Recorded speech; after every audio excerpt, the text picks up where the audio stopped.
Hi, this is Dovid Orlofsky, and welcome to the Rabbi Orlofsky Show. Whether you're watching with our friends over at Torah Anytime, or wherever you watch or listen to your podcast, it's certainly nice to have you along. And we have made it through Rosh Hashana, or you wouldn't be listening to this, I assume. And we're getting ready for Yom Kippur. And there is something majestic about Rosh Hashanah Yom Kippur. That's why it's called the Yomim Noroyim. Noira. It fills with awe. That's why in English it's called the Days of Awe. Yeah, it fills you with a sense of gravitas. And even if you daven in a small shul, they usually change the paroches, put up a white paroches.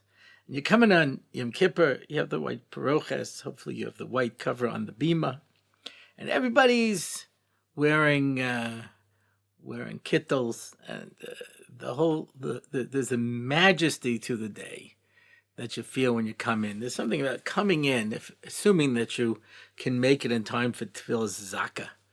No judgment here, and I don't mean to say that, because I know it's not always easy. My father had a minig to give the children a bracha on Erev Yom Kippur.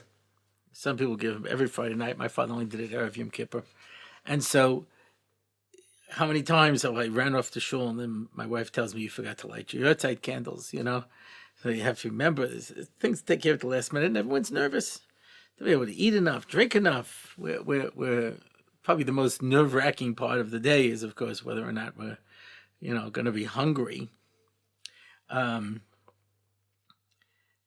started going to a cardiologist, like all Jews, a top cardiologist, one of the heads in Shaitzah, because every Jew goes to the head of the hospital.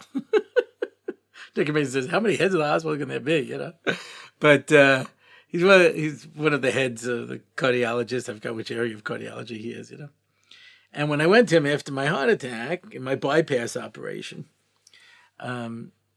he used to tell me, you can't fast on fast days, but on Yom Kippur, drink shiurim. Now, if you drink shiurim on Yom Kippur, you're still considered fasting, because you have like a little shot glass like every 9 minutes. That's not called drinking, halachically. So you're still fasting. On a regular fast day, I'm not fasting. So I have a problem getting an aliyah and things like that. But on Yom Kippur, I'm still fasting. And I remember after a couple of years, I said to him, I did a stress test. It was good. I did a EKG. It was good. I did an echo. It was good. Why can't I fast on Yom Kippur? And he says, because you're a very sick man. So you have heart disease. That's serious.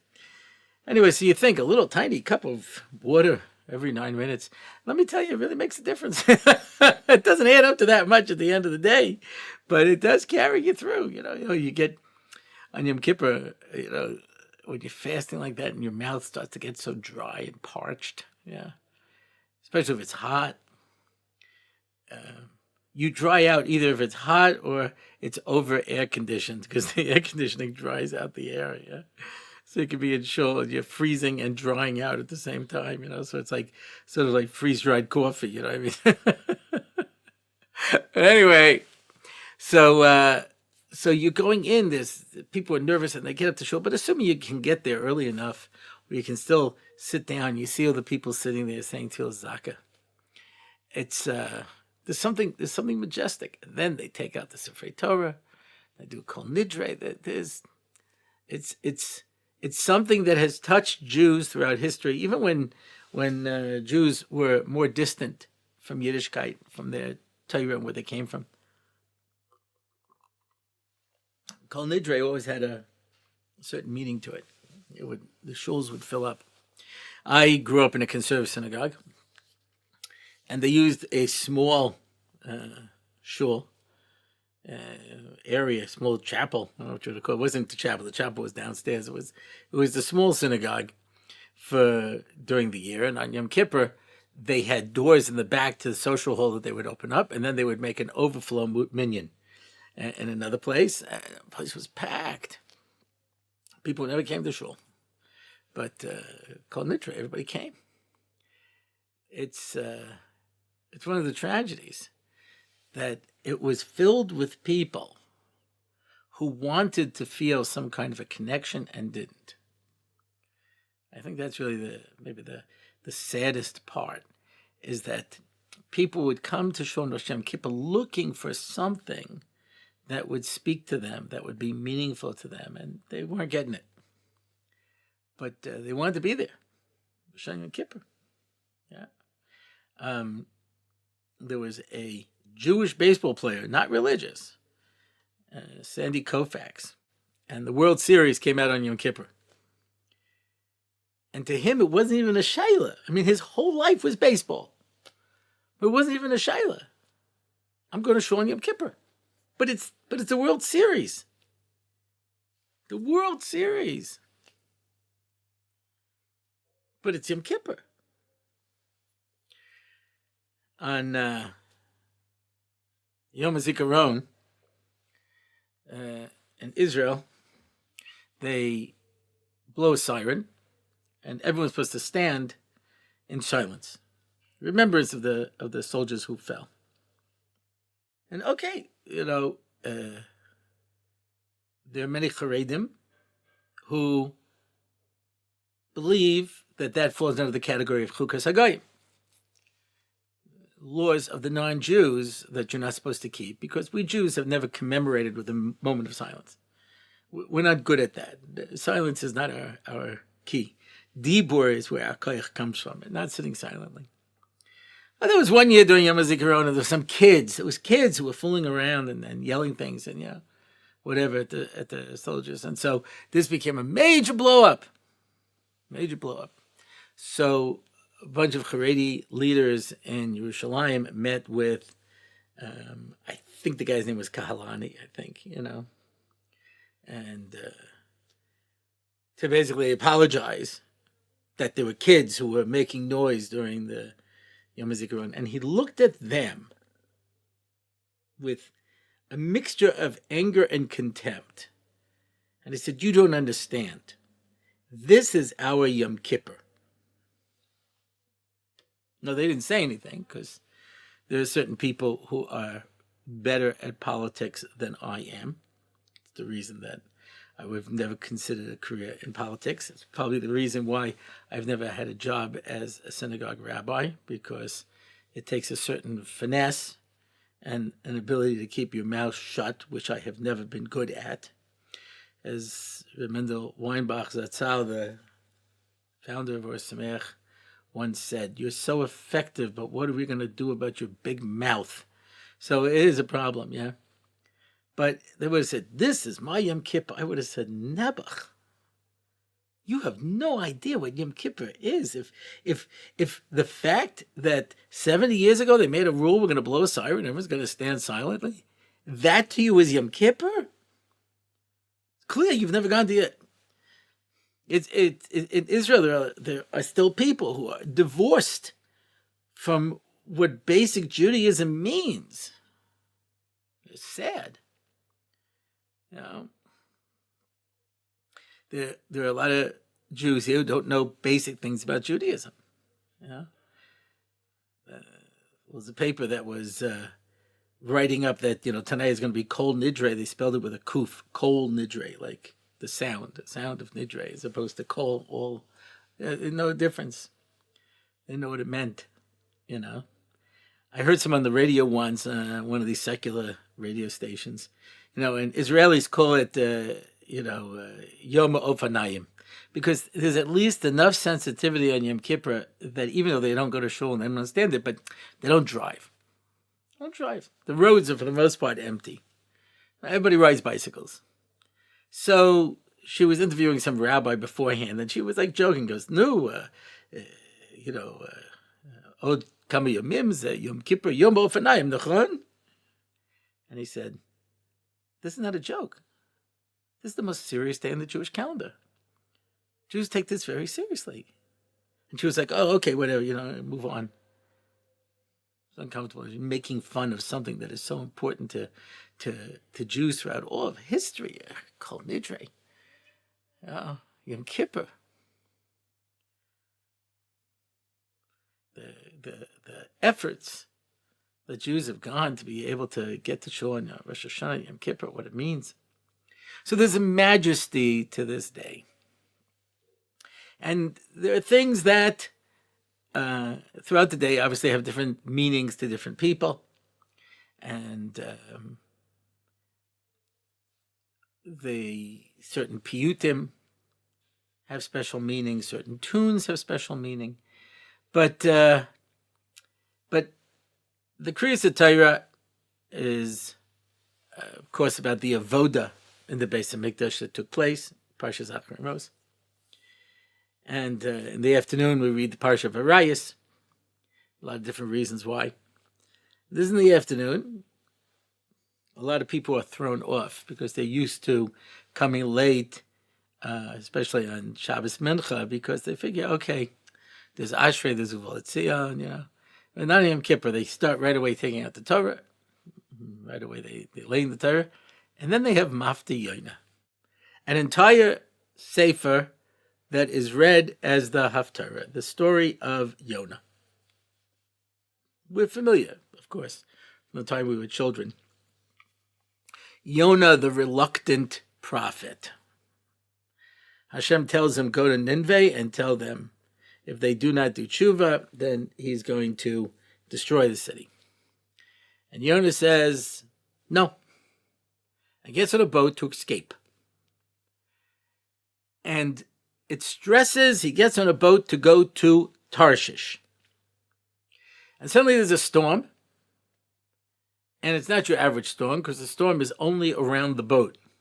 It's localized. And it's a terrible storm. It's going to sink the ship. And they tell everyone, pray to your gods. And they find this one passenger who booked a trip with them. He's just sleeping downstairs. Says, what are you doing? Don't you see the ship is going to sink? He says, look, full disclosure, I'm a prophet of God. He's doing this for me. This is because of me. So he says, well, what do we do? Just throw me overboard. Now, these were Ovdei Avodah Zarah. These were idol worshippers, not known for the highest level of morality, but they felt bad about it. So they take him and they stick his foot in the water, and the storm stops. They pick it back up, the storm starts again. They said, okay, sorry about this, Yonah, really. And they throw him overboard. And of course, a big fish swallows him and, eventually spits him back out on the land. And he does his mission. And he goes to Nineveh and he tells them to do tshuva, and they all do tshuva. And it would seem to be a happy ending. So obviously we learn about tshuva, we learn about different kind of things. There's a lot of strange aspects to the story. Obviously there's more to the story than the simple story. Yonah wanted to escape. So he figures, if I get out of Eretz Yisrael, I can't get Nevuah. I'll be Ois Navi. According to others, he wanted to be on a ship because a ship is at sea, and you have difficulty concentrating, and he won't reach that level of concentration necessary to be a Navi. To get Nevuah, you have to have a tremendous amount of focus, and you have to be happy. And that's why there was a story with Elisha where he gets angry, and he loses the Ruach HaKodesh, and he has to get minstrels to come and play music for him to cheer him up. Because you cannot get Nevuah when you're depressed, which I always thought is an amazing thing when you read through Yeshayahu and Yirmiyahu. They had to be happy. I'm going to burn your temple, exile your people, and you're going to eat your children. Whoa, whoa, whoa, sing it, da, da, da, da, da, da, da, da, And I got to be happy for that, or I'm not going to get the Nevuah. Hashem's like, oh, you're depressed? I'm not going to tell you anymore. Okay, yeah, back. Oh, I'm going to throw you in a pit and take away your money and your lives and your this and gosh. Amazing. So he figures, I won't have the simcha, I won't have the concentration, I'll be okay. Hashem says no. But there's one aspect to this that I find strange, because, nothing is by accident. If I was writing this book, I would have said, Yonah went down to the docks and booked himself onto a boat. And then have the whole story with the storm, and then they throw him overboard. Why does it say he went to Tarshish? Why Tarshish? And afterwards, when they spit him out, so he goes to Nineveh, tells them to do tshuva, and they all do tshuva. And he says to Hashem, you see, that's why I wanted to go to Tarshish. Not just that's why I wanted to run away. That's why I wanted to go to Tarshish. What's Tarshish? What's the significance of Tarshish? So Chassam Sofer says, Aleph Beis represents Chesed, Olam Chesed Yiboneh. So the normal way of creating the world in pure Chesed would be to create it with Aleph Beis Gimel Dal Hey Vav Zayin Chesed, etc., straight through. What's the opposite of that? It's what's known as Tashrak. Taf, Shin, Resh, Kuf, etc. That's why you'll find many slichos written by the Aleph Beis, and occasionally you'll find slichos or piyutim written in Tashrak. Tashrak represents Midas Hadin. That's the end. Because Aleph represents a Kodesh Baruch Hu, Echad. Yeah. Ata Echad, V'Shemcha Echad. Umika Amcha Yisrael Gai Echad Ba'aretz. Aleph is one, and that is Hashem. It represents oneness. Aleph stands for Aluf, which is the master. In modern Hebrew, the general, the one in charge. Aluf. That's Aleph, that's Hashem. And of course, you can take an Aleph and go this way and turn it into a Vav, and the two little pieces is Yudin. Yeah, in Gematria, that's 26, the same as Yud K, Vav K. So Aleph represents a Kodesh Baruch Hu. By definition, Taf represents as far away as you can get from a Kodesh Baruch Hu. Ta'avnu, ta'inu, titanu. Titanu, we've wandered off like lost sheep. We're totally distant from a Kodesh Baruch Hu. Taf is the furthest you can go. And that's why Aleph, which b'gematria equals 1, Taf b'gematria equals 400. Eisav comes to Yaakov with an army of 400 men. Avram gets a nevuah that he's going to go down into Mitzrayim for 400 years. Ephron asks for 400 zuz, says Rabbeinu Bechaya, because 400 equals the words Ayin Ra. Ayin Ra. As far away from a Kodesh Baruch Hu as you can get, if you will. That represents Midas Hadin. Tashrak, Tav, Shin, Resh, Kuf, Tzadi, going the backwards in the Aleph Beis, that's Midas Hadin. Chesed, Aleph through Taf. Din, Taf through Aleph. Says the Chassam Sofer, Bikesh HaKadosh Baruch Hu. Right? Kadosh Baruch Hu wanted to create the world in Din. Now, of course, we mentioned already, he couldn't create the world in Din. He had to create the world as a Chesed. But the method was going to be Din, and he saw that it couldn't exist. So he added in some Rachamim. What's Din with a little bit of Rachamim? It's the end Osios going in the right direction. Kufrei Shin Taf. When he saw that wasn't enough, he added in more Rachamim, which is what?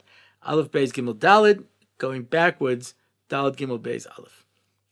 That, says the Chassam Sofer, is why Bereshis is made up of the last letters going in the correct order, Resh, Shin, Taf, and the Aleph Beis turned around. If it was straight in order, then that would have been pure Chesed, pure Rachamim. If it would have been going the other direction, it would have been pure Din. And so it's Din with a little Rachamim, and it's Chesed with a little bit of Din. That's how he created the world. That is Bereshis. Yonah wanted to go to Tarshish. Taf Resh Shin. The last letters in the alphabet. Full disclosure, I never saw this anywhere. It's my own idea. He wanted to go to Midas Hadin because he understood that in Midas Hadin there's no tshuva. As the Risyl Edelman writes at the end of Perek Daled, tshuva is a chesed gamor. It doesn't fit into din. That's the thing is tshuva. You understand, the world doesn't work that way. I was being negligent with a power saw. I cut off my leg. They put warning labels on things today for people who are not the best and the brightest. And someone pointed out there was a label on a power saw that says, do not cut wood on your lap, which is good advice. Someone told me recently that Sunday morning, the most visits to the emergency room are people who were cutting bagels holding it like this. So you cut yourself. You do something stupid. So what's the answer? Yeah. So, okay. The doctor says, I'm really sorry. I have to get used to life without a hand, without a leg. So I said, but I have charata gemura me'ikara. I regret this totally. I wish I had never done this. I'm very sorry. So I have charata, and I'm doing vidui, and I'm mekabel al that I'm never going to do this again. I would like my leg back. The doctor's like, listen, I don't know where you're coming from. It doesn't really work that way. Life has consequences. Why do you think that the fact that you regret it and you take upon yourself that would change anything? It doesn't change the metzius. The real world exists, and the real world has consequences. And the real world is heartless. It doesn't make a difference whether you meant it or not. My mother kept having miscarriages. She had 3 boys, and then there's a big gap, and then she had the last 3 boys. I'm number 5, from the second set, and there's a big gap because miscarriages. She had a lot of miscarriages. So they gave her a drug.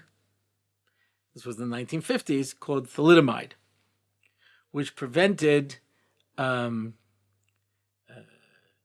miscarriages. And they tested it and it was fine. If you gave birth to a girl, however, when that girl got married, her children often came out with horrible deformities. So they didn't know.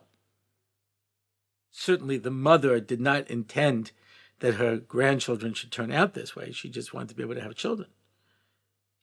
My mother had 6 boys. She didn't have any girls. So I asked the doctor once, I said, so what does that mean if you're a boy? So he says, it turns your bones and teeth yellow. What he said. I'm never going to be a model, basically is what that means. I said, so what can I do for that? He says, wear a brown tie. But that's a more of a cosmetic solution, I think. But Mamash Chasdei Hashem that she didn't have any girls. Now, having 8 girls, I hope no one takes that the wrong way. I have 8 girls myself, Someone asked me, I heard if you have 7 boys, you go straight to Olam Haba. I said, that's what it says. He said, what if you have 7 girls? I said, no. I said, why? I said, because you get it in this world. But anyway, nobody meant for that to happen. But hey, welcome to reality. Rabbi Leff tells the story about when he was a rabbi in Miami. This woman had a container of bleach, and she was using it to wash the floors, and it broke. She was losing all the bleach, so she ran and got an empty Sprite bottle and filled it up with the bleach and left it on the floor till she could label it. In the meantime, the daughter comes home and sees a bottle of Sprite in the middle of the living room, which seems kind of bizarre, and took it and put it in the refrigerator. And the husband came home. He had been playing tennis, and he was thirsty, and he sees the bottle of Sprite, And he opens it up to take a swig, and the wife sees and stops him. And he said, nobody meant for anything bad to happen, but if he would have and he died of poisoning, Lamaisa, you're just as dead as if you had intention for someone to kill you. Because we live in a world of din, because there's reality. And Yonah understood that HaKadosh Baruch Hu has this concept of tshuva that he has created in the world. And they had the ability to change what they were doing. But the way to stop tshuva is din. That's why on Yom Kippur, the whole day is dedicated to tshuva. But Rosh Hashanah, there's no tshuva. We don't say the Yud Gimel Midos. So somebody pointed out, when you take out the Sefer Torah, you say the Yud Gimel Midos. So Moshe Shapiro said that's true. But if you look in the Gemara, when it discusses the Yud Gimel Midos, when it's being used as a means to being able to work its magic, to be able to do its tshuva. The Gemara in Brachos says that the way Hashem showed Moshe to do it is Hashem wrapped himself in a talis like a shliach tzibur.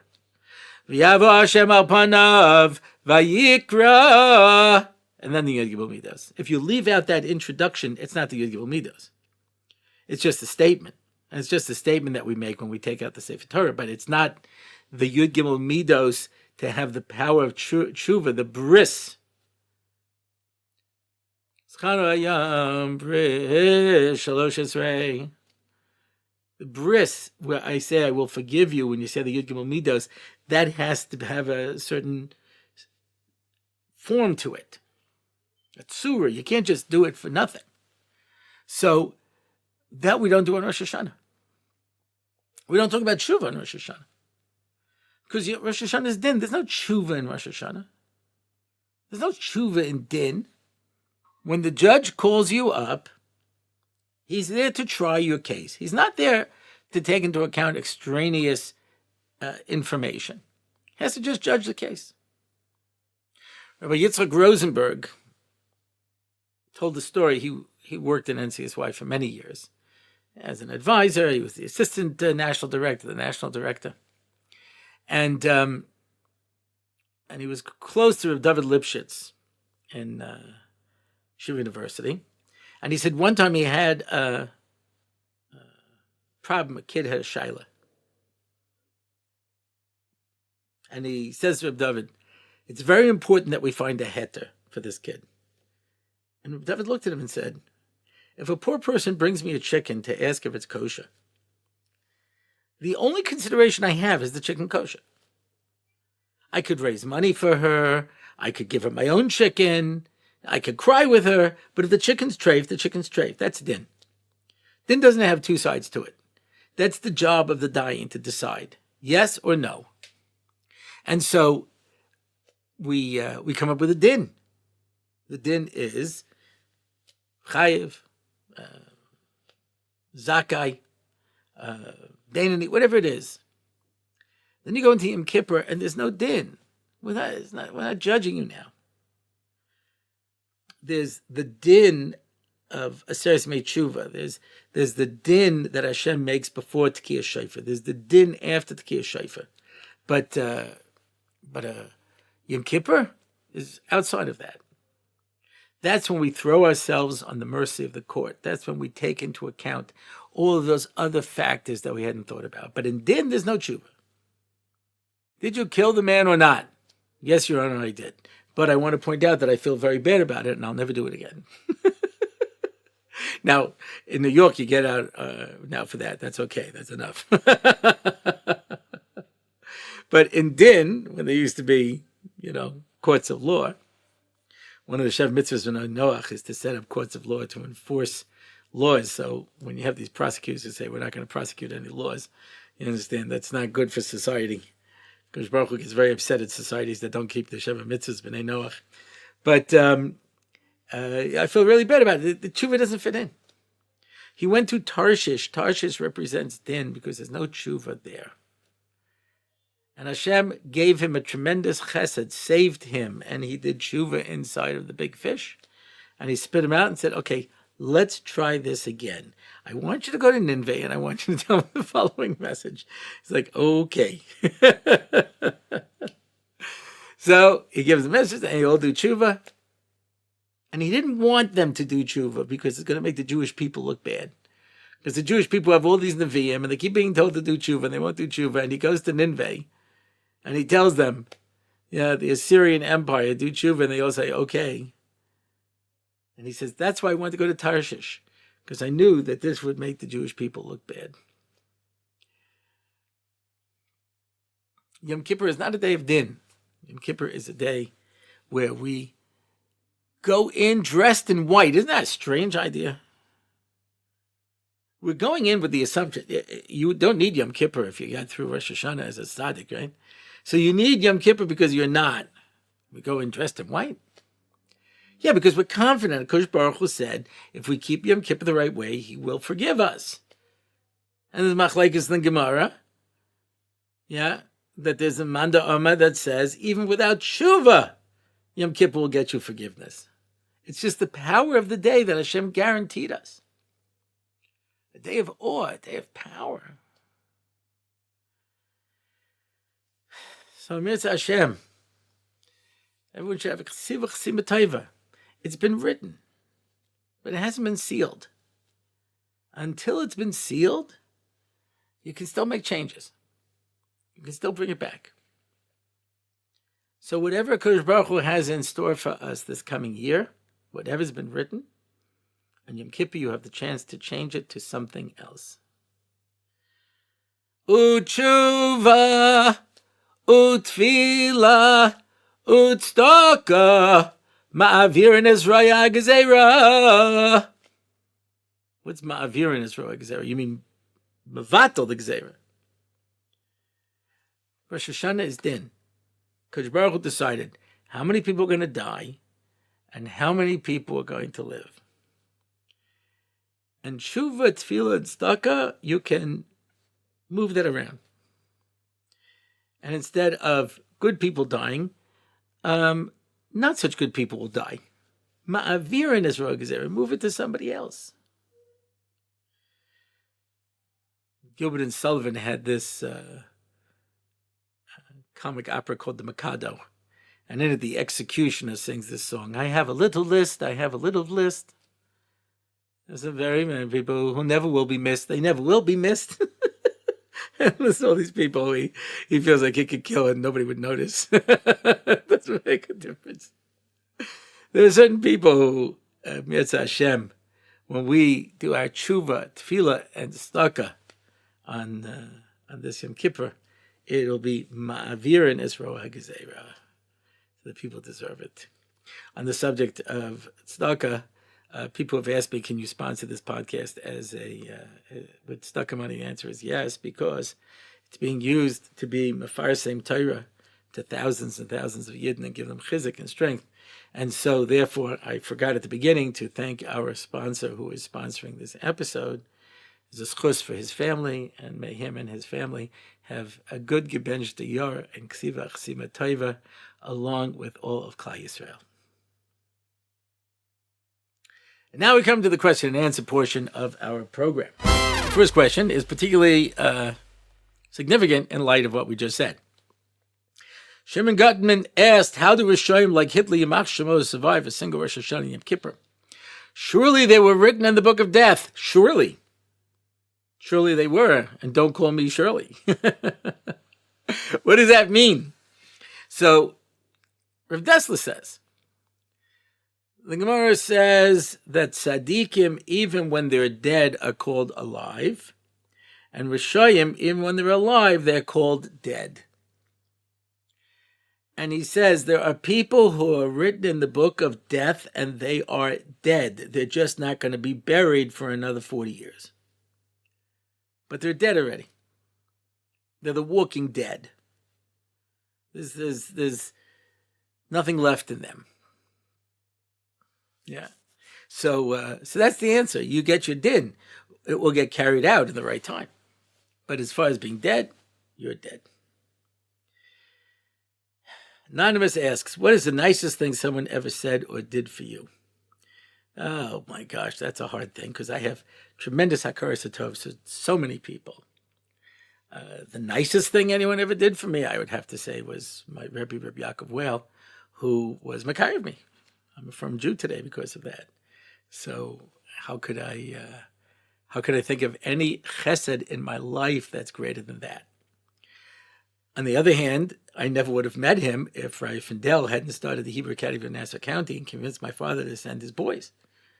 So that was an unbelievable thing. He went out into Long Island. He wrote a little biography called Looking for 10 Men for a Minyan. He went out to West Hempstead.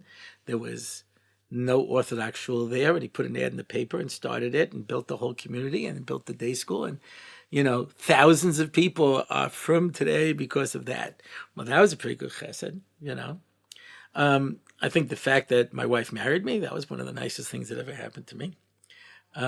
Because, needless to say, I always point out, life's not perfect, but, can I know her? I've got children and grandchildren, I'm married 40 years. You turn around and you have something that you're leaving behind in this world, It's an amazing thing, depending what you choose to focus on. So I can pull out, major life events. But what's the nicest thing anyone ever said to me is, it's a hard thing to say, because Baruch Hashem, I've had a lot of really nice things that people have said to me. But I think one of the things I point to is one time I was being introduced by Rabbi Klein from Mikdash Malach, and he would always give me these beautiful, beautiful introductions. And I used to think that just being able to come for that introduction alone was something worthwhile. But he said over a vort from Meir Shapiro. It says that Moshe Rabbeinu was told to make chatzotros, trumpets, to assemble the people. You blow the shofar and everybody knows to come. You blow it this way, the nashim come. You blow it this way, all of Am Yisrael comes. Different kind of things. He says, and the trumpets were buried with Moshe Rabbeinu, and Yehoshua had to make his own trumpets. And Rabbi Shapiro said, because every leader has to have his own trumpets, every manig. And Rabbi Shapiro says, because even though the message stays the same, the means of communication has to change. And so each door needs a different way of giving across the message. And he said, Rabbi Orlofsky is the means of communicating the message in our generation. And I was so moved by that. First of all, because it's so obviously true, but the fact that I have some kind of unique role to play in the world is such a beautiful thought. So that was it. But I think also one of the nicest things that anyone ever said to me, and it wasn't intended to be nice, that's what made it so beautiful, was we have a men's Shmiras Haloshon before Tisha B'Av here in Har Nof. It's always Rabbi Leff and somebody else speaking. And I give a little introduction. And afterwards, Rabbi Leff called me up and asked me what I said, because he wanted to say it over on Tisha B'Av. And I thought, I said something that Rabbi Leff wants to say over, that I said something that impressed him. That meant a lot to me. It meant a lot to me. So I could pick out lots of different things, but this is what comes to me off the top of my head. Risyl Edelman asks, if the sun is din, love the show, by the way, why is it able to heal Yaakov Avinu after his struggle with Eisav's malach? P.S. I'm also wondering if that's connected to the refuah that will come after the geula through the sun. Is that because we're missing the element of din in this Plan B world? Yes. You know that Beis Hillel always sides with Rachamim, and Beis Shammai always goes with din. And we pass it like Beis Hillel. The simple reason is, of course, there were more of them. But, of course, nothing is for nothing in Judaism. It's because we can't handle din. But the Gemara says when Mashiach comes, we'll paskin like Beis Shammai, because then it'll be a world of din. And the Lashon is It's going to remove shemesh minartiko. He'll take the sun out of its container, and it will be pure light, and all the Reshaim will get burnt up by it. Because then it'll be pure din. So if you're Zeicha b'din, then you have nothing to worry about. Yaakov was able, of course, to be in din, and that's why when he fought the malach of Eisav, and bear in mind, there's a rule. Everybody has a guardian angel. I can fight you, you can fight me. My angel can fight you, and you can fight him. But your angel can't fight me. That's not fair. So Yaakov Avinu was able to fight a malach who had this tremendous power. He was able to exist in din. So HaKadosh Baruch Hu was able to take the sun and use that din to heal him. So that the evil from that encounter was not able to affect him. That's the way I understand it. Risyl Edelman asks again, no women were involved in the Eigel or the Meraglim. Why didn't that make a difference to the outcome? Following that line of reason, can we women have an impact on the future without the men? We always hear about the nashim tsidkoniyos, but in this case, that didn't seem to help the outcome. Well, it helped for the women. The women didn't die in the midbar. They all came into Eretz Yisrael. There were a whole bunch of senior citizen groups, mostly with ladies. Well, the men died in the midbar. So yeah, it helped for them. But the positions of leadership are given over to men. We are not a matriarchal society. We're a patriarchal society. Yeah? The Avram, Yitzchak, and Yaakov lay the foundation for Klal Yisrael. Sarah, Rivka, Rachel, and Leah are the ones who help them implement that. But I can only do so much if you don't listen to me. Why don't you listen to me? How many times have we men heard that one? You don't listen. Why don't you listen? Yeah. So, if we listened, of course, it would make a difference. And that's why in Mitzrayim, when it says we were saved because of nashim tsidkoniyos, it meant that they gave us chizik, and we took that chizik. They were mechazek us.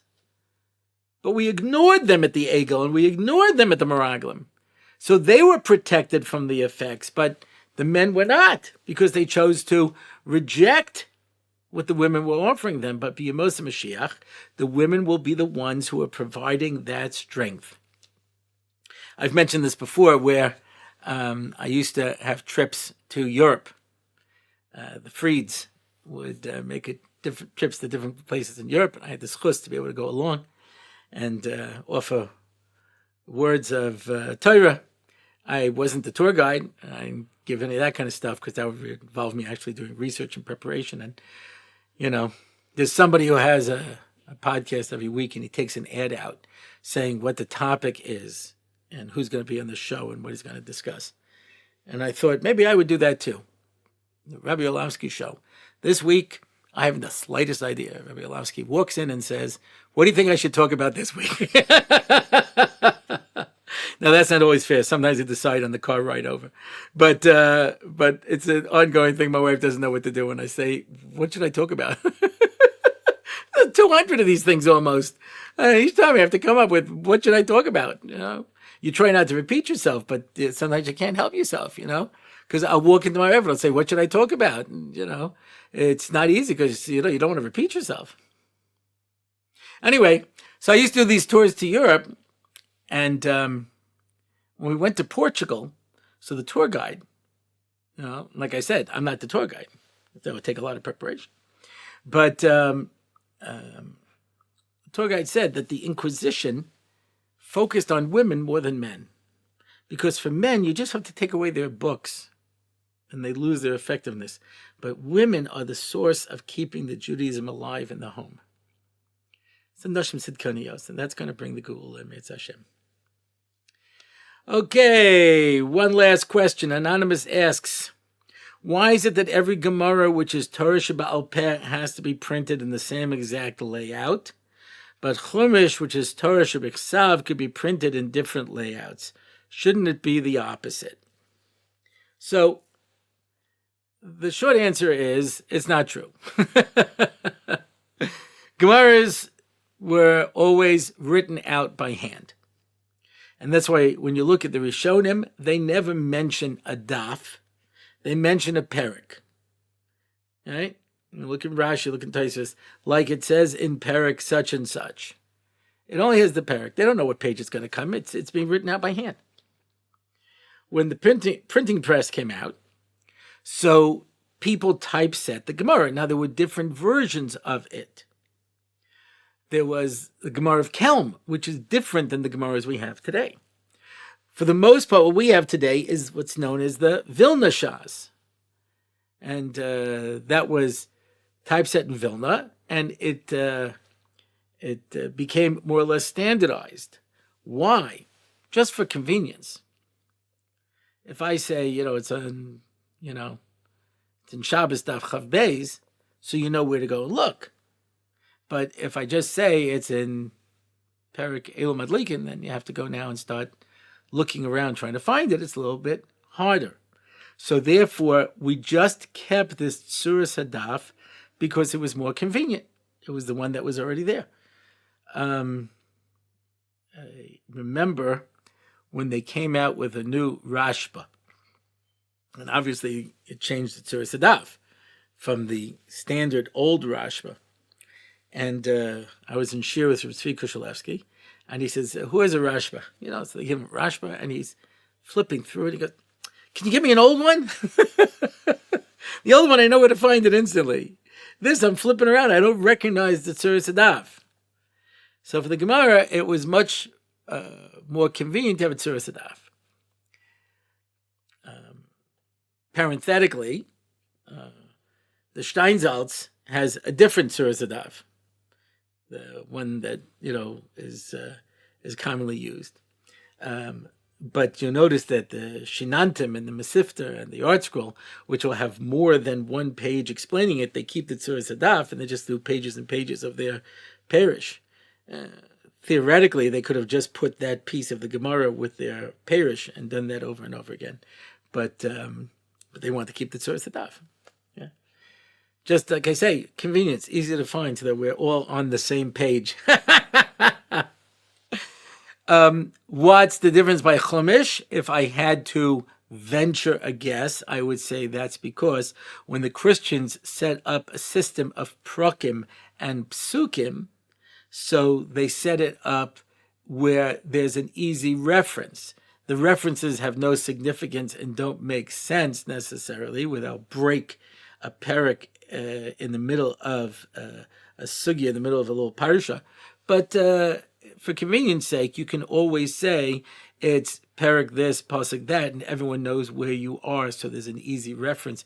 Maybe that's the reason that it was kept that way. And that's it for this week. If you want to find out more about the show, you can go to RabbiOrlofsky.com. You can sign up for one of our online shiurim. We just had a bunch of people signed up now for the Tefillah series. And it's, I can tell you, I can't speak for everybody. People tell me they get a tremendous chizuk. I don't know, but I know it's helping my davening tremendously. And I'm saying over things that I more or less already know, but I present it in a way that you're able to focus on the words that you're saying. And I'm really very impressed with myself. I don't know if I've mentioned that yet today. But that's very good share. We still have the Daf Yomi going. We still have the two Mesil Shosharms going. And if you're anywhere in the Telstone area, Tuesday night, I give a shir Mesil Shosharm at 8 o'clock in Telstone. If you want to see a live shir, if you want to come to my live Daf Yomi, I have it in Har Nof in Derech HaChayim, which is on my street, Rehov Agassi, 8:40 every morning. And come to the shiurim. You could sponsor an episode. You can ask a question, leave a comment. Plenty of things you can do. Well, that's it for this week. Everyone should have a ksiva chasima taiva. And until next time, I am Dovid Orlofsky, and this has been the Rabbi Orlofsky Show.